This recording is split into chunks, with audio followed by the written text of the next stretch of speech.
Welcome back everyone to another episode of Hearts of Eon 4, where I pretend to know what I'm doing. Today's pick is a nation that I very much enjoy playing. Of course I'm talking about France. I am going to lay down the focus tree path that you will follow.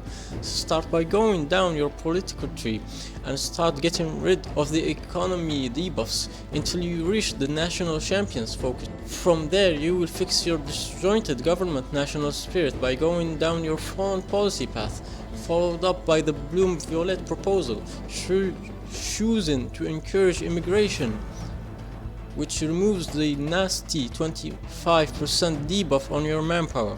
And finally you can go down your normal military branch where you fix your national spirits, making sure to pick the air supremacy focus. By the time you pick the last focus, which gets rid of the victors of the Great War, Germany will be near your border, so we'll only need to survive 70 days for the doctrine buffs to kick in. Once you are done with all of the above, you can do the left side of the focus tree, which low-key puts France on steroids with the amount of civies and mills that you get from them. As for research, just make sure to be up to date with your air technology and to not neglect researching radars and building them, since they will play a major role in the upcoming war. Focus only on building military factories. As for production, put 10 factories on guns, 5 on support equipment and artillery, 2 on trucks and 40 on fighters. And you should be ready by the time the war starts.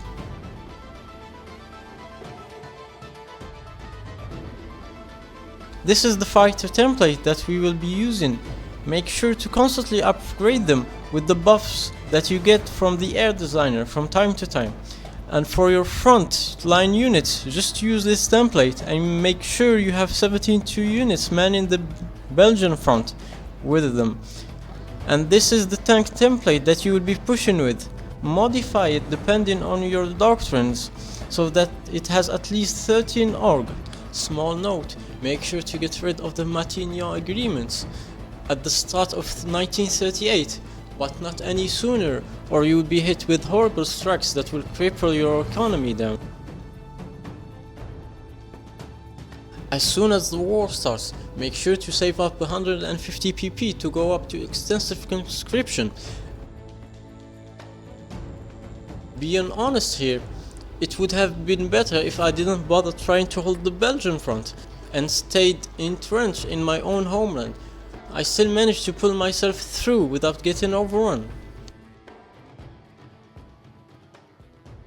The air war will be very fierce between us and Germany, especially at the start, since a lot of our older planes are fighting the Germans' newer ones.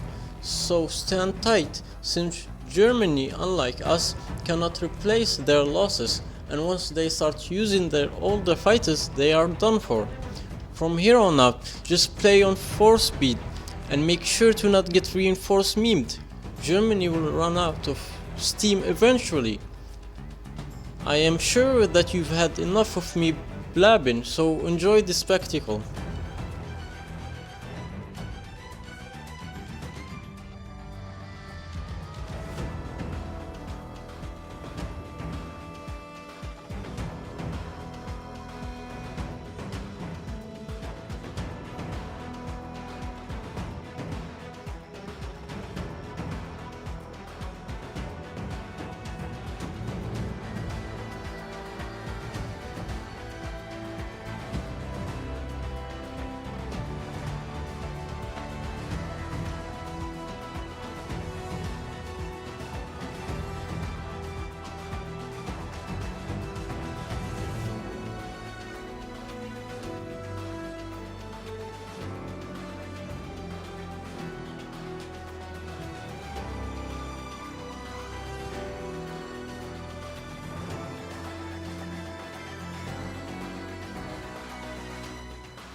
Now that we have weathered the worst of the German attack and have turned their air force into a ground force, it's time to bully Italy out of existence.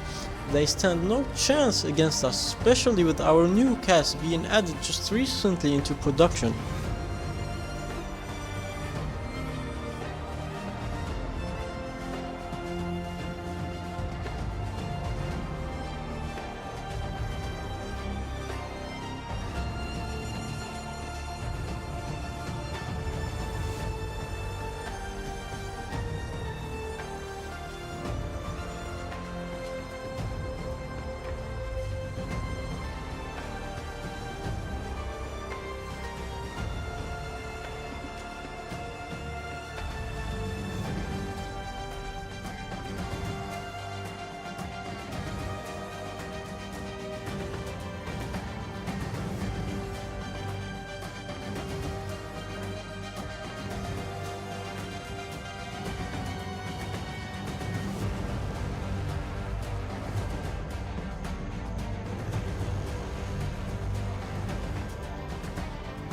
Even though I got a new front in the Balkans to pressure Germany with, I still didn't want to push until I got my tank divisions ready, since I'm a lazy bum and I like to right click divisions out of existence.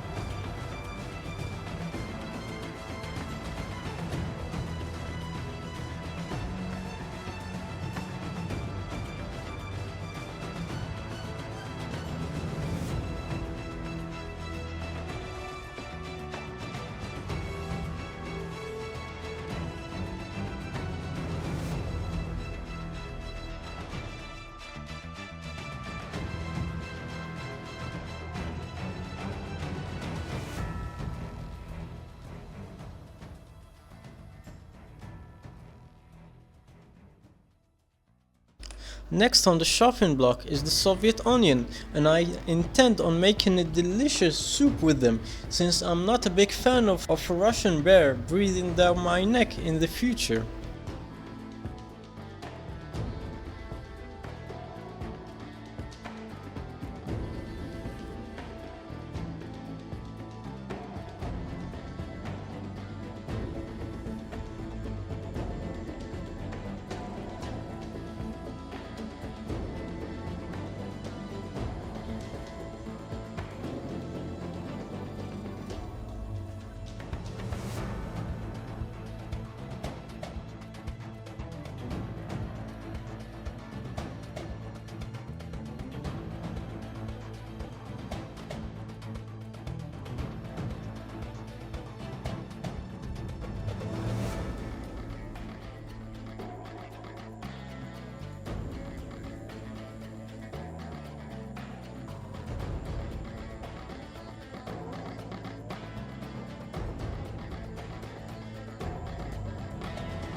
As for the last nation on the bad guys list, by the time I got to them, the UK already cleared the landing on them, so I just rushed their VPs, didn't bother taking any piece of land, and just made sure to annex Italy and called the run quits after it. Anyhow, I hope you guys enjoyed today's campaign. I would love to read any advice that you guys have in the comments. Do consider liking and subscribing if you are new to the channel. This has been Kaguya. Have a wonderful day or evening, and goodbye. Bye. Have a beautiful time.